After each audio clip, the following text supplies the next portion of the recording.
Everybody better strap in because we have a loaded discussion today. What's up, everybody? D-Man back. Welcome to a brand new video, and today we're going to be talking about Mechagodzilla in the MonsterVerse.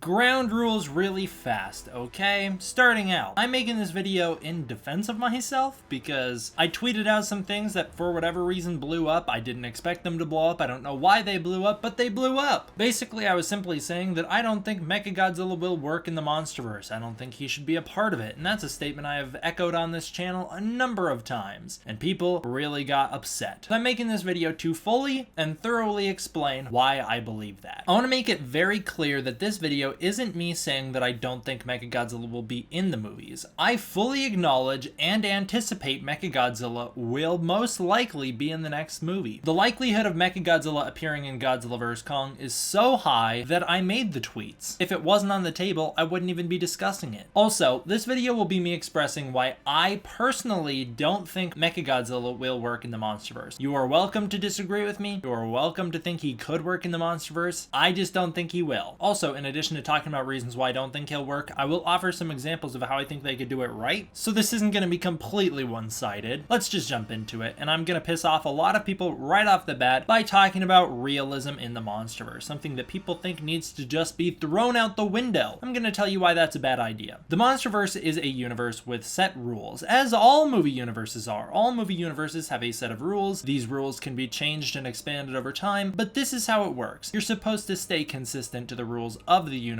and if you are going to expand those rules, you have to do it in subtle ways over time. You can't just do it all of a sudden, otherwise you wind up with a mess on your hands. So let's get into the rules. The MonsterVerse is our universe. The only difference between that universe and ours is that their universe has giant monsters. Everything we see needs to fit within those rules, or at least need to fit around those rules. Again, you can build onto it, and the MonsterVerse has. One other minor difference between this world and our world is that we are told that there was a time period around or before the dinosaurs when titans roamed the earth in which things used to be way more radioactive than they are. Now, that wasn't an actual thing that happened in our world. There were no giant monsters bigger than dinosaurs, and there was certainly no time period in which Earth was just crazy radioactive. But there you go. That's the ground rules established in Godzilla 2014, the building point for this universe. With info we have from Godzilla King of the Monsters, we can say that the radiation was most likely not nuclear radiation, but was a different type of radiation. It was whatever the titans emit, that kind of life essence radiation that helps nature flourish. I've stated this before and I'll state it again. I'm not asking for realism in Godzilla movies. I'm asking for consistency within the universe. If the universe has clearly established rules, and the MonsterVerse does, that's what Godzilla 2014 does, is establish this universe's rules, it needs to stick to them. I think a lot of people get the idea of tone versus consistency mixed up. I see a lot of people saying Kong Skull Island already detracted from the realism of the MonsterVerse, and that movie alone ruined the entire series. That's not true at all. Nothing in Kong Skull Island compromises anything we see in Godzilla 2014. Those two movies are 100% sound. Kong and the Skullcrawlers are much smaller than Godzilla and the Mutos, therefore they'd be able to move much faster. So if that's what people have a problem with, it shouldn't be an issue. These monsters also evolved differently. They evolved in such a way to where they're basically all muscle. It's the difference between dark muscle and light muscle. The Skull Island inhabitants have light muscle. They're built for faster movements. The Mutos and Godzilla have dark muscle. They're built for endurance. There's actually nothing in Kong Skull Island that compromises anything we saw in Godzilla 2014 in terms of realism. The tones are completely different. Kong Skull Island has a much more whimsical, upbeat, happy tone. There's a lot more jokes. The universe seems a lot more bright and charming. That's just a tonal inconsistency. That has nothing to do with realism. I would argue that basically comes down to Skull Island is a much prettier location, and the people who got stranded on it had a lot more personality than the people we followed in Godzilla 2014. Outside of continuity errors, nothing from the comic books breaks the rules of the universe. And I'll explain what I mean by that. We don't see any of the kaiju do anything we haven't seen them do in the films. We don't see humanity use technology that we don't have in real life, with the exception of the prototype Orca featured in Godzilla Aftershock. The biggest issue is with Rikyo's visions. But Rikyo's visions don't actually mean anything. Rikyo is presented as an insane person who is willing to slaughter all human life on Skull Island, basically basically just to see what would happen if he starts killing people. His visions don't actually mean he has psychic powers. Rikyo's interpretation of Kong's backstory may or may not be accurate, but even if it isn't anything he couldn't have deduced on his own by viewing the Iwi paintings. So that comes down to a matter of interpretation. Do you want to interpret Rikyo as someone who actually gains psychic powers by drinking the berry juice on Skull Island, or do you want to view him as an insane person? It's all up to you. Godzilla, King of the Monsters, the universe breaker. This was the one that really had people going off on Twitter saying King of the Monsters threw everything out the window and therefore we can do whatever we want within this universe from that point forward. I disagree with that. Godzilla 2 has a much sillier tone than Godzilla 2014. That much is certain. But as I said, tone doesn't equal realism. There's a difference. It doesn't break the consistency in terms of realism, it just means that the tone is different from one movie to the other. Some people argue that the Hollow Earth is where they draw the line, saying this is where things become far too unrealistic. There's nothing unrealistic about it. It was presented as a possibility in Godzilla 2014. Serizawa states that the monsters had to move further down lower into the depths of Earth in order to find the radiation they once needed to be able to survive. So it's already been established in the basis for this universe. It was then presented as a theory in Kong Skull Island that was sort of proven accurate, at least underneath the island, and then it was presented as a reality in Godzilla 2 when we learned that there were pockets of hollowed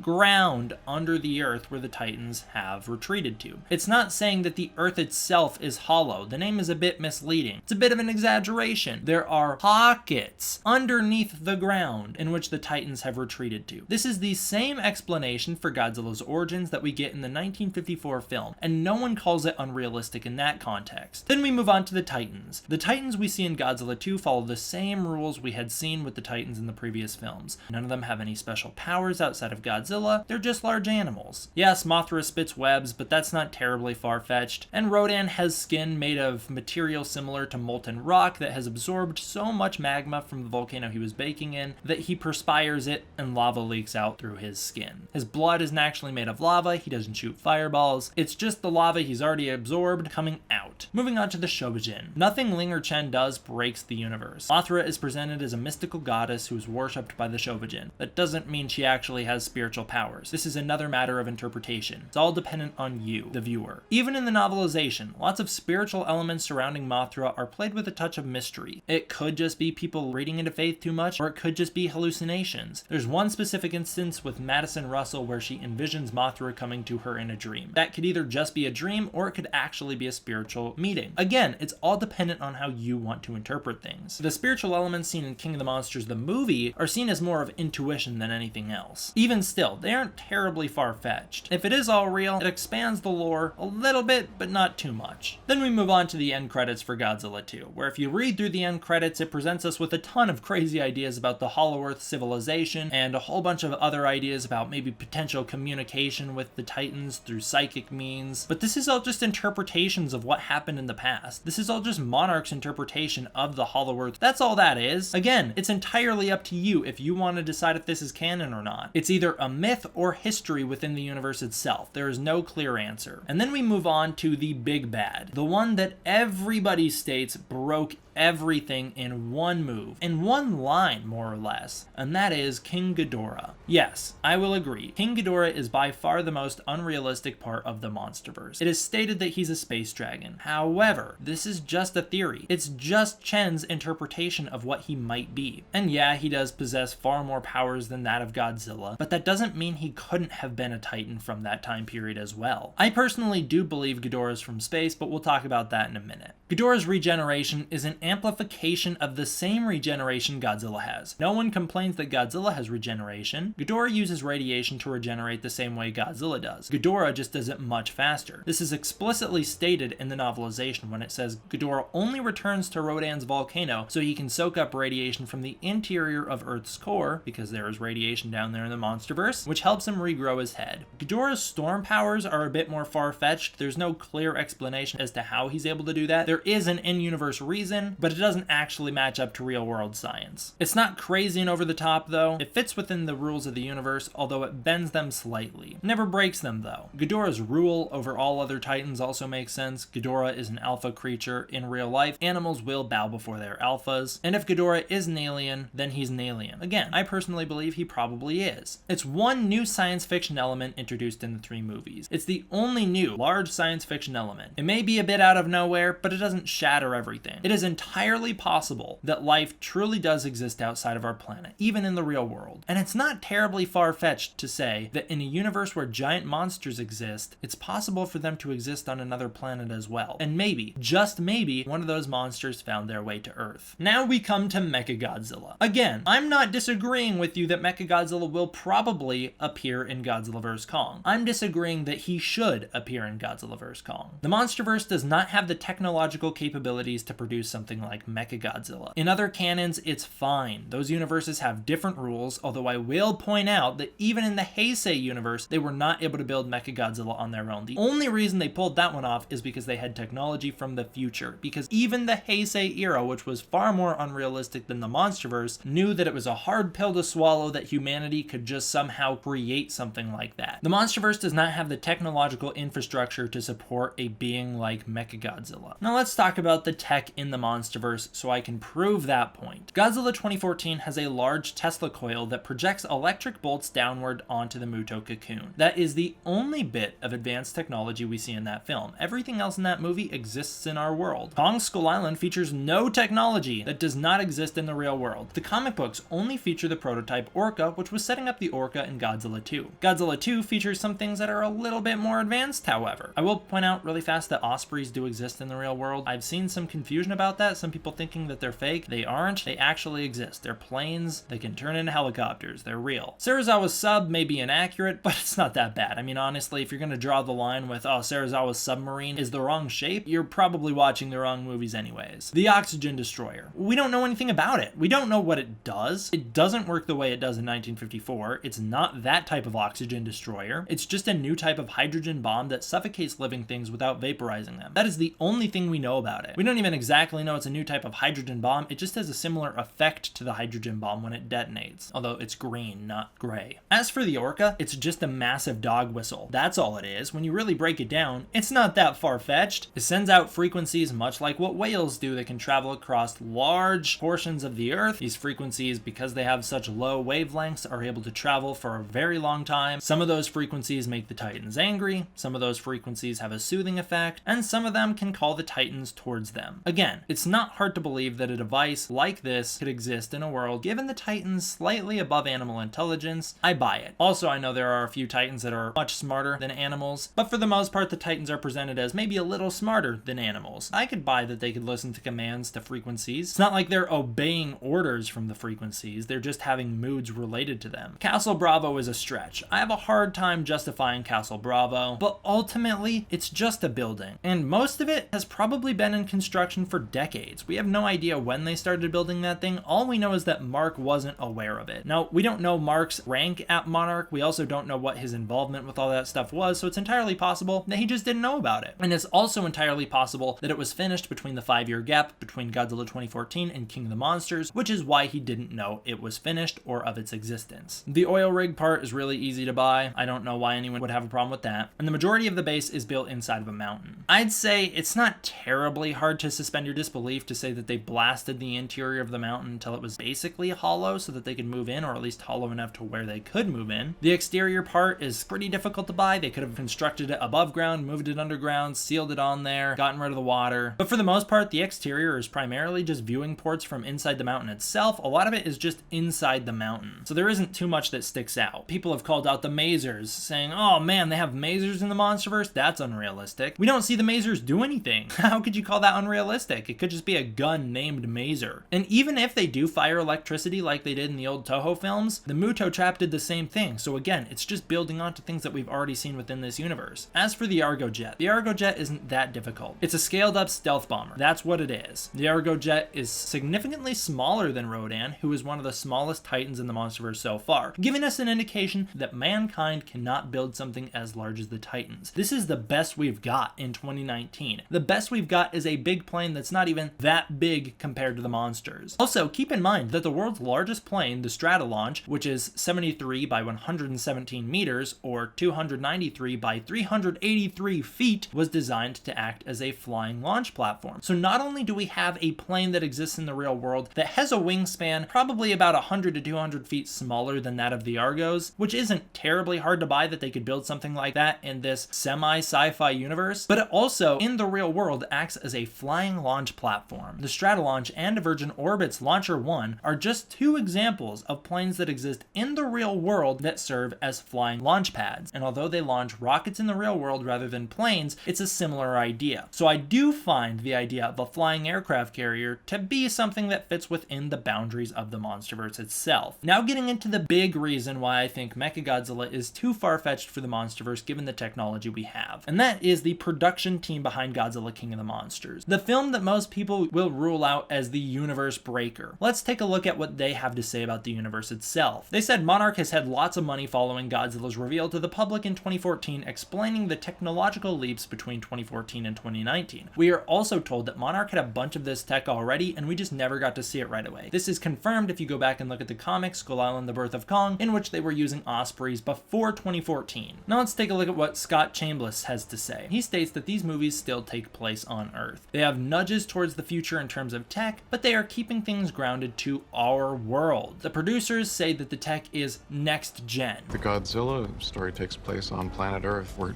nudging it a bit toward the future and the technology that Monarch is behind, but also just has enough of a nudge to be next gen. That's the idea. The MonsterVerse takes place in a world 5 years more technologically advanced than our own, with much more funding behind these projects. That was how we would treat their vehicles and devices and capabilities. Where will we be in 5 years? Or probably where is the government actually right now? Everything that exists in this movie could potentially exist in our world in a short matter of time. At least that's the way they view it. There are some areas where you have to suspend your disbelief, but not many. They tried to ground things while giving them extra life. The Argo couldn't be too advanced because they didn't want it to be a sci-fi spaceship. Even the Orca couldn't be too sleek or advanced. It was supposed to be clunky because it's a new piece of technology in this world. Yeah, I'm down to see a small-scale clunky Mechagodzilla who can't do much, and we'll talk about that in a little bit, because that, I suppose, would fit within the boundaries that they have themselves established for that movie, which is the universe breaker, and is only supposed to take place 1 year before Godzilla vs. Kong. You're telling me that in 1 year they built an entire Mechagodzilla? I don't buy it. Let's talk about things thematically for a second. The MonsterVerse is the story of nature putting man in check. That's what the overall thematic statement of the MonsterVerse is. Mankind will never rival the old gods. That's the point. We can never equal nature. A Mechagodzilla powerful enough to take on Godzilla and require him to team up with Kong, which is what most fans want, goes against all of the themes of the MonsterVerse. If Mechagodzilla is introduced, he absolutely should not be a big bad that Godzilla and Kong are required to team up against. That is the exact wrong way to do Mechagodzilla in the MonsterVerse. Not even the Oxygen Destroyer was truly able to defeat Godzilla. If Mechagodzilla were to exist in this universe, he'd have to be a mistake for things to fit thematically. He'd have to be something that causes problems for both mankind and the Titans while never being able to truly equal or rival them. Practically, it doesn't make any sense either. The MonsterVerse is set in a universe that is anywhere from 5 to 10 years ahead of ours technologically speaking. We'll have to see how far they push the boundary in Godzilla vs. Kong. It's way too unrealistic to say that we as humanity could build Mechagodzilla 5 to 10 years from now in the real world. No way. Also, I know that Mechagodzilla was stated to be potentially already in construction in the newspapers from King of the Monsters. I don't know how long ago that construction started, so it's hard to say how long that would have already been around. I'd imagine that he wouldn't have been started anywhere before 2014, so he's been in construction for less than 10 years. I don't know. I don't buy it. The Argo Jet was no match for the Titans. The Oxygen Destroyer, which was the original Godzilla killer in the original canon. I know that's separate from this canon, but it carries the namesake, so it should carry similar weight. It was hardly able to stop Godzilla's heart, and it wasn't even effective in keeping that heart stopped. Godzilla was able to walk it off after a certain amount of time, or I guess sleep it off. There's no way we could build a mech able to take on Godzilla and Kong. So that's truly what my big issue is we shouldn't see a Mechagodzilla that's able to fight these monsters. Also, why? Why would we build Mechagodzilla? It's impractical. There are so many better ways to combat the Titans if that's what they want to do. If this is to combat Titans, just build a bigger bomb or a brand new Orca. Anything that's not a giant mech. That doesn't make any sense. Also, why would Monarch be the ones to build a device to combat the Titans when they like the Titans? Titans. That doesn't make much sense either. The document, which was put out in King of the Monsters, states that Mechagodzilla was being built by Monarch. Why would Monarch want to create something evil? I suppose it could get taken over by evil people and used against them the same way the Orca did, but even then, it should never be able to truly rival Godzilla and Kong. Here's some ideas on how to get away with Mechagodzilla in the MonsterVerse. So for people who want Mechagodzilla in the MonsterVerse, here are ways that I could see them potentially doing it well. If Mechagodzilla is simply a vehicle, okay, sure. There's better vehicles to build, but if you're gonna use the excuse that this vehicle was built specifically to navigate the Hollow Earth, I suppose I could understand why they'd want it to look like Godzilla. The shape is meant to scare away Titans. It's kind of like how Mothra has eyes, quote unquote, in her wings, is simply a way to scare away Titans so that she can intimidate them into thinking she's Godzilla. Monarch could do something similar. Mechagodzilla could be a prototype. He isn't able to fight yet. He's purely used as defense, equipped with something like the Orca or Godzilla's Roar, meant to scare Titans away from coastlines. I suppose I could buy that one as well, depending on the size of Mechagodzilla for all of these cases. I don't think Mechagodzilla should ever top off the 164 mark where the Showa Mechagodzilla was. No way humanity's building a 300 to possibly 400 foot tall Mechagodzilla. No way. If Mechagodzilla exists in this universe, he shouldn't be able to tank the atomic breath either. Have you seen what an atomic bomb does to human structures in the human world, in this world, in their world? Mechagodzilla would be a punk compared to the atomic breath because he's made by mankind. The Titans are a different story because they're Titans. You could potentially try and use Mechagodzilla as a way to turn Godzilla evil. I did something kind of similar to that in my story pitch for the movie. It was basically just a way for Godzilla to be like,